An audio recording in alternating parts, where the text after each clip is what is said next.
ever in how to run a country. It's a huge country. There were 17 people with university degrees in the whole Congo in those days.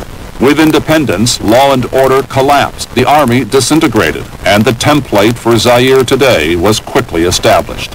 18,000 UN troops were rushed in, but they could not impose any political coherence or control.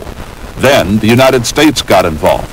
The first Prime Minister, Patrice Lumumba, was seen as a potential ally of the Soviet Union. We actually took a great deal of trouble to protect him because he was the Prime Minister. What we did not know was that the CIA was planning to assassinate him and in fact sent two people down, one sharpshooter and one poisoner, to do it, both of whom I'm glad to say were frustrated by the UN troops. A short time later, Lumumba was murdered, and a former army sergeant saw his moment coming. Joseph Mobutu would seize power in a coup d'etat. He would change his name to Mobutu Sese Sseko and the name of his country to Zaire. He would court and win the support of Western leaders and financial institutions who saw him as a convenient anti-communist leader. And for 3 decades, he would rob his country blind, taking government revenue for his own pleasure. Whether at his villa in the south of France or palatial homes elsewhere in Europe, or on his luxurious personal plane, Mobutu has not hidden his love of luxury.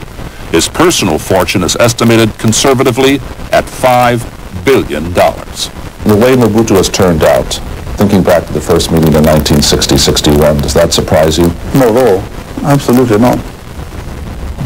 You saw that character trait? Well, I think he was a very opportunistic, quite clever, a very opportunistic, extraordinarily self-absorbed person, and I think it was predictable that he wouldn't turn out terribly well as the head of a very, very large and complicated and rich country. Now, Mobutu's legacy is a bankrupt country where salaries are not paid, where at hospitals patients have to supply their own anesthetic, scalpel, surgical thread, and gloves before a surgeon can operate, and where rebel forces now seem likely to topple the old and ailing dictator.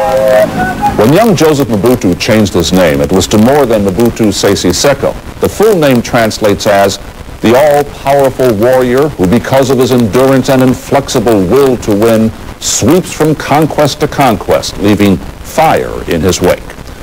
How right he was.